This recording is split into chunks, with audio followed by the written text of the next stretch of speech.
turn to Section 1. Section 1. You will hear a conversation about a language course. First, you have some time to look at questions 1 to 5.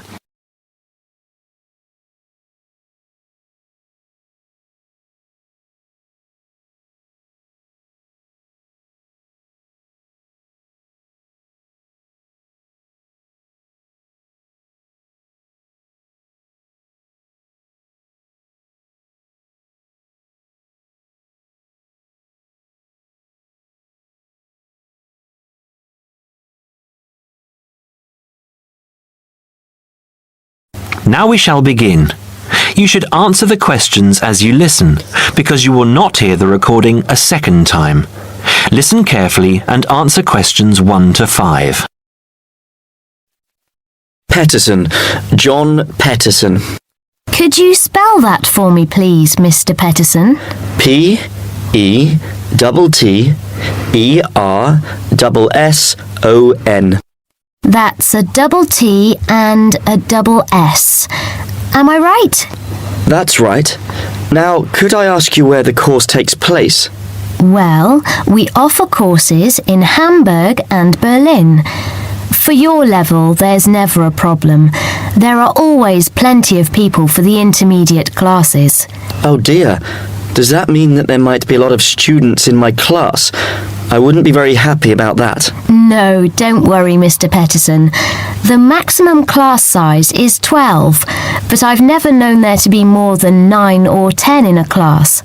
It could even be 5 or 6. Good. Actually, I'd prefer to study in Berlin. And how long is the course? 3 weeks, 5 hours a day. 2 hours only on Saturday. Sundays free. I see. And what about accommodation? There you have a choice, Mr. Peterson. You can either stay with a German family who are used to having such guests, or you can stay on the university campus, or we can book you into a nearby bed and breakfast. Is there a big difference in price? Not really. Staying with the family works out the cheapest, and the bed and breakfast is a bit more money. Staying on the university campus comes somewhere between the two price-wise, but Berlin is not too expensive anyway. Which do you recommend? Well, if you want to practice your German and be part of a German family, I would recommend staying with a family. Our families are all hand-picked, and we've never had any sort of complaint. Yes, I'll probably do that then. What are the dates of the course? The first summer course starts on the 1st of June in Hamburg and a week later in Berlin, which is what would concern you as you have chosen the Berlin course. That's the 8th of June. The next course would begin on the 2nd of July and then... The 2nd of July course would be perfect for me. Can you put me down for it now? Certainly, Mr. Peterson. Can I have your address, please? 26 Mayfield Drive, Orpington, Kent. I'm afraid I can't remember the postal code. Don't worry, Mr. Peterson. I'll check on it. Before you hear the rest of the conversation, you have some time to look at questions 6 to 10.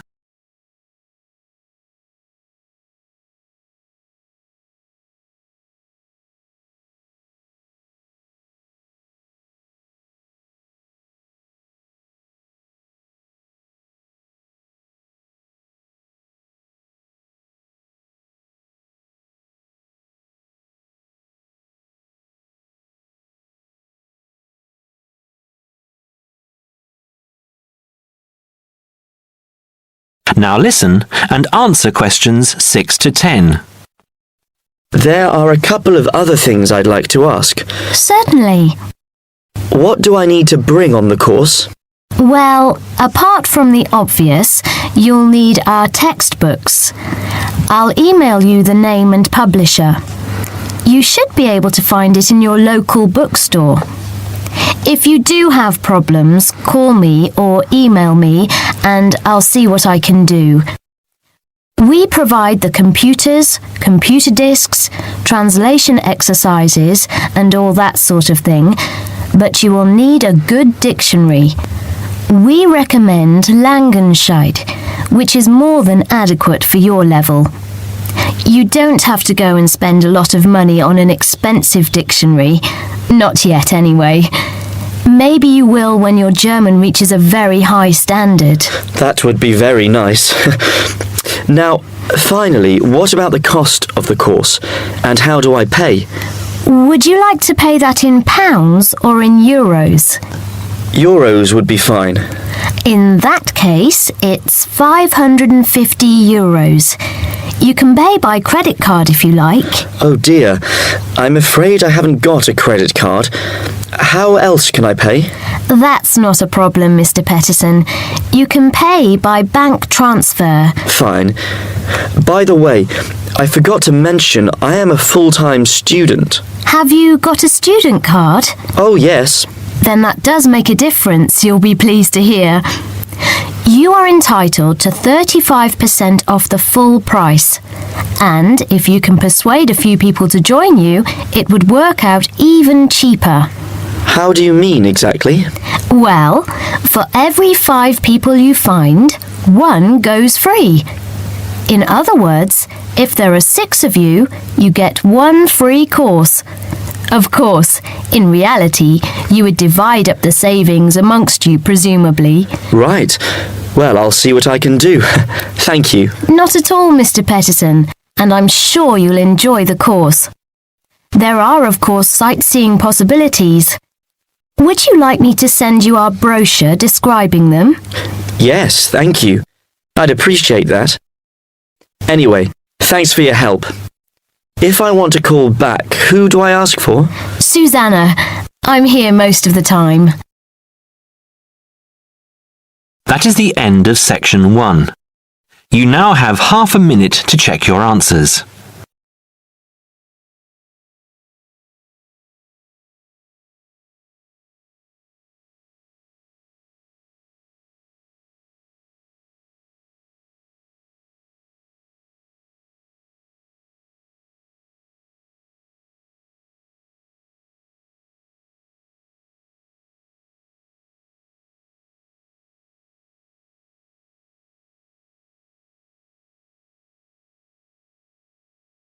Now turn to section 2. You will hear a speech given by the head of a company to some new employees. You have 30 seconds to look at questions 11 to 16.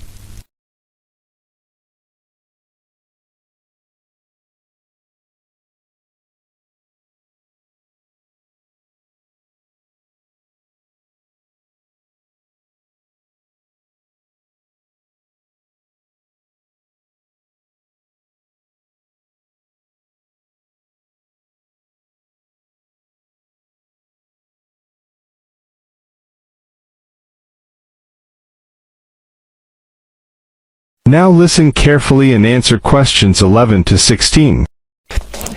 First of all, a warm welcome to Barker's Country Safaris. We're delighted to have you all on board for this season. I know you've all been told a bit about the company when you had your job interview, but I thought it would be worth telling you a bit more about ourselves. Barker's was set up 10 years ago by myself, John, and my then girlfriend and now wife, Nancy. We started it initially just as a hobby. We felt that there was a good opportunity to share our love of the countryside in this part of the world with the many visitors who come here. As you know, most people come for the beaches in the summer, but there is so much more to the region, and this is what we wanted to exploit. Nancy and I were born near here, and as teenagers we went climbing, kayaking, whitewater rafting, potholing, and just straightforward walking. This district is in our blood, and we love it. While we were still at university, we started taking small groups of visitors out into the national park in Nancy's brother's old Land Rover. We'd drive them around the back lanes and into the forest. We'd also organise rock climbing tours for friends of friends. Then, each year, without us having to advertise, people came back to us to ask for more excursions and trips. So, 5 years ago, we gave up our other jobs to focus full-time on Barker's Country Safaris.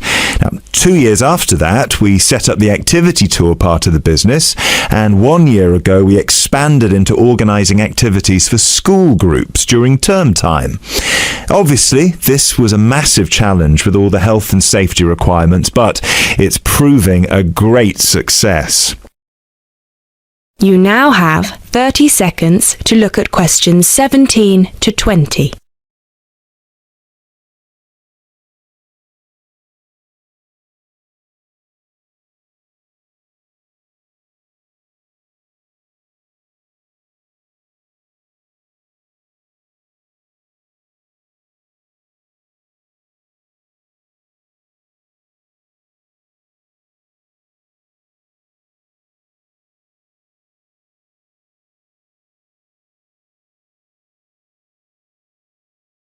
Now listen carefully and answer questions 17 to 20.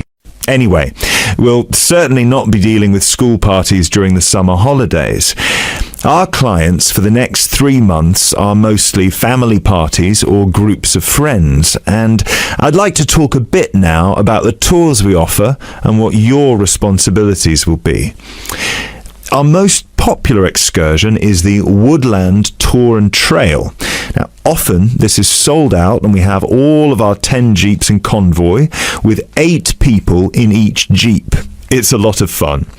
These tours really offer a taster of what we can provide. So, as both driver and guide, it is important that you do a good job here so they come back for the bigger tours. I will talk about the commission package later. As the summer days are so long, we have 3 tours each day, but you will not be expected to work on more than 2 of them. Morning tours start at 8 a.m. and go to midday. Afternoon tours are from 2 p.m. to 6 p.m. and then evening ones 7 p.m. to 11 p.m. All the tours follow the same route and you should have made yourselves familiar with all the key information. This was provided to you in the information pack you were sent when you accepted the job offer. This is important, so if you haven't had time yet, please do so now. Our second most popular tour is the Family Exclusive. Now, this tour is for the whole day and for only 1 group. Usually it is just 1 jeep, but sometimes there are 2 if the party is large. These tours go from 10 a.m. till 5 p.m. and include lunch at the Brown Bear in Lower Middleton. We have a number of different routes for these tours as we don't want our premium clients being made to feel that they are part of a large package deal. You will be told which route to take with your weekly schedule. Now, I'd like to move on to these specialty tour packages. These are the ones that we're keen to book people on once they've done the Woodland Tour and Trail trip. That is the end of section 2. You now have half a minute to check your answers.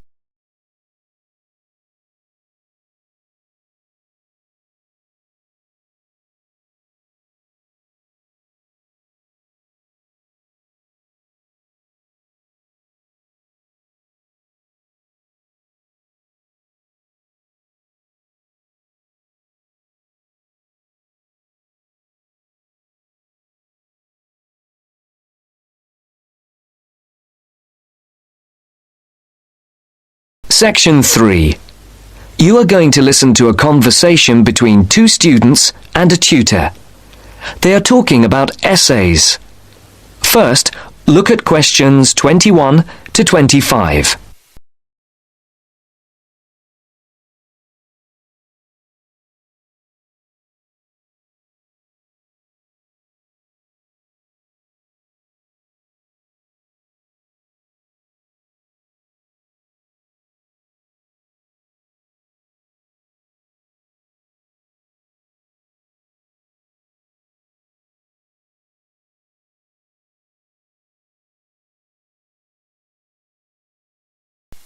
As you listen, answer the questions. 21 to 25.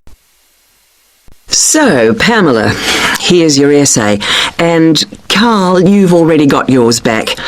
Anything you want to ask or any comments? Can you just go over again for us how the marks for our essays go towards our final grade? Well, over the year, you're meant to write 5 main essays for this course. Yes. And each essay's marked out of 20, which gives you a total of 100 marks. Yes. This coursework makes up 50% of your marks for the year, with the other 50% coming from the written exam. Right. So the 5 essays contribute to 50% of our final grade for the year. Yes.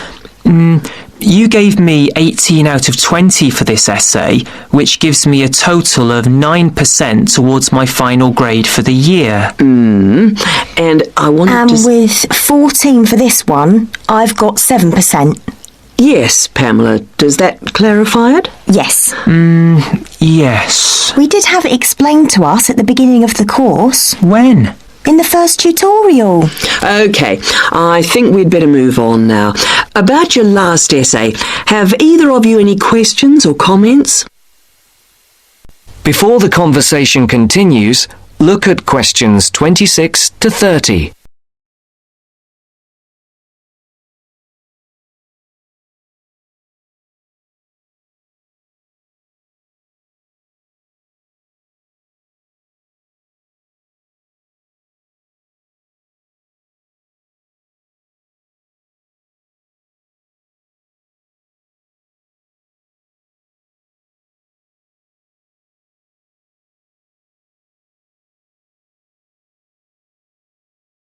As you listen to the next part of the talk, Listen carefully and answer questions 26 to 30. You gave me 18 for this paper. What was the big difference between this piece and the previous one? I actually thought the first one was better. Well, there was quite a marked difference. Really? Yes. It looked as if you had actually done quite a bit of research. You had quite a lot of relevant examples, especially on the historical side. You even found some information that I was not even aware of. Your sources were also very sound. And on top of that, your answer was very well organised indeed, and the writing style was very elegant. Oh, thank you very much. I must say that it was the best piece of writing for a paper that we've seen for quite some time. I have to say, though, it took me a very long time to put it together. How long? At least 2 weeks. But it was well worth it. Can I just ask you if it's possible to rewrite the first essay of the term?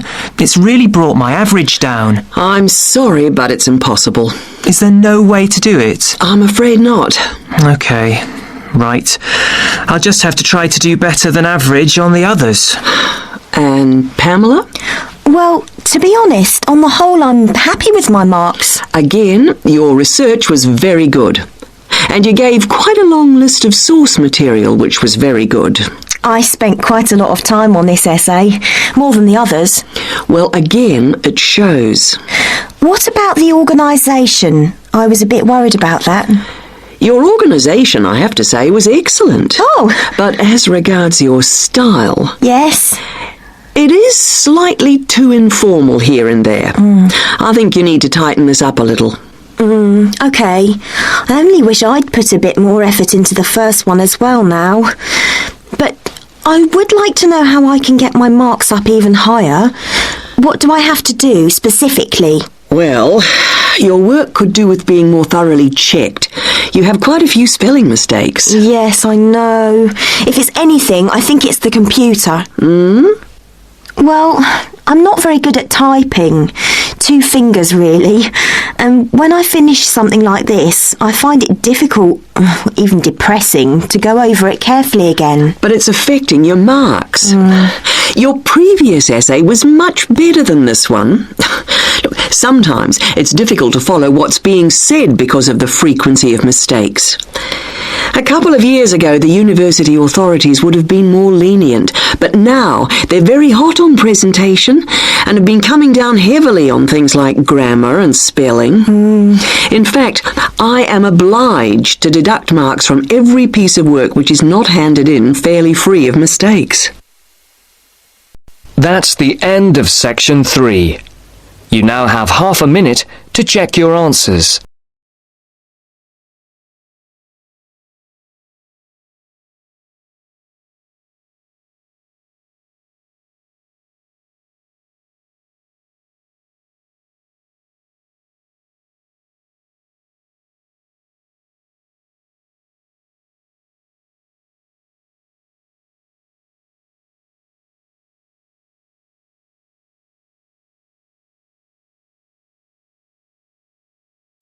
Section 4. You are going to hear a lecturer giving a talk about whale migration. First, you have some time to look at questions 31 to 40.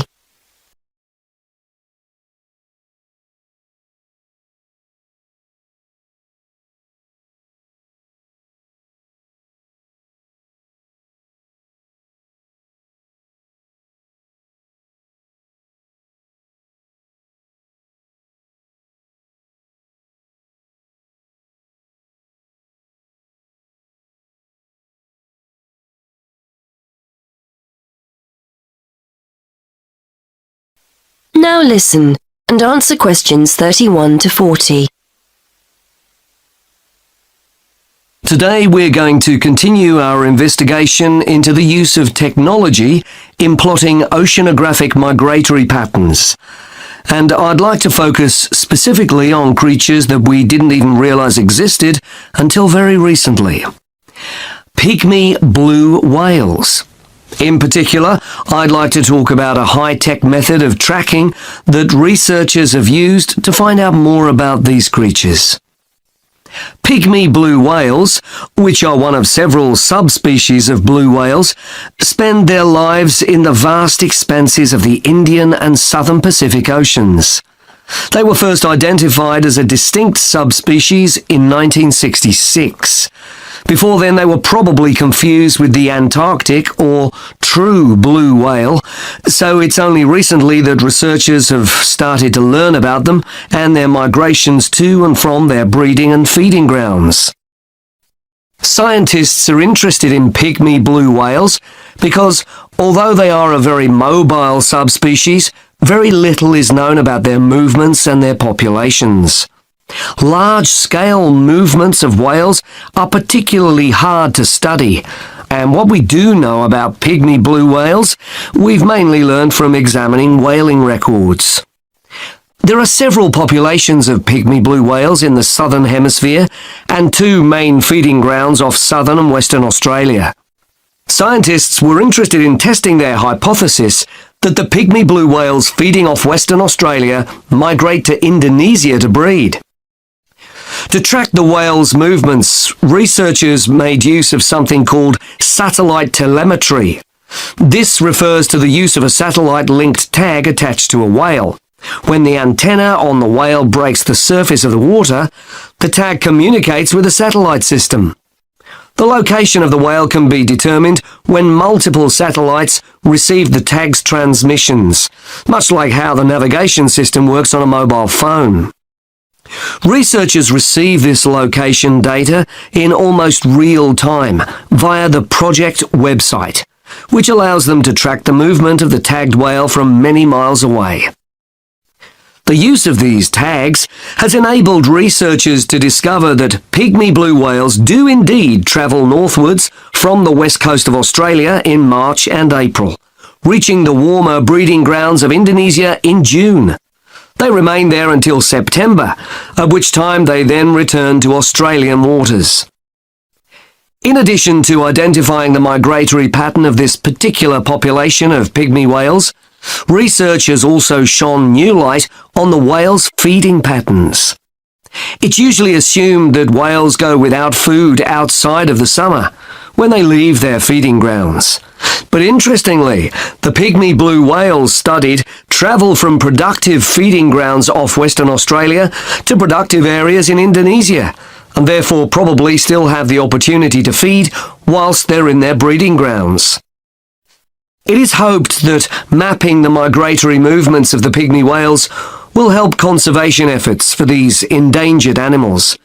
And the study has enabled researchers to identify specific conservation issues. For example, the migratory routes of pygmy blue whales correspond closely with shipping routes. Consequently, researchers are keen to monitor whether this has any negative effects on the whale's behaviour. Baleen whales, these are whales that use filters to feed, not teeth, use sounds to communicate and to gain information about their environment. Clearly, as pygmy blue whale movements correspond to shipping routes, there is potential for the noise generated by ships to affect communication and hence social encounters and feeding.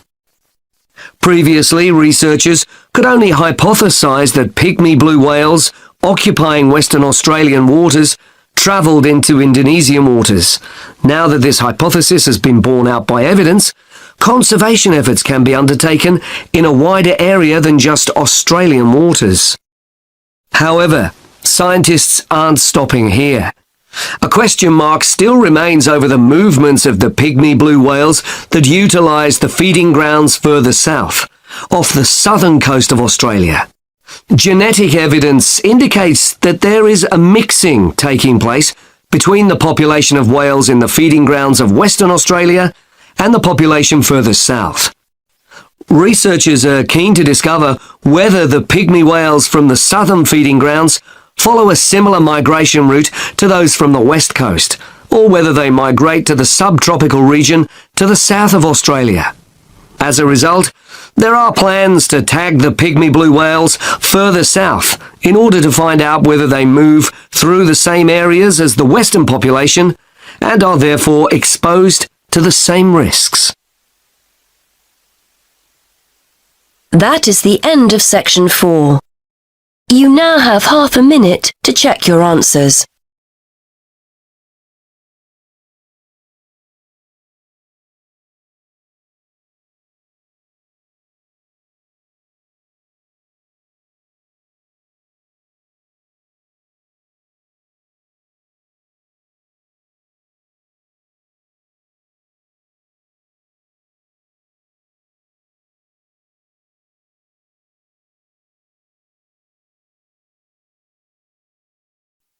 Give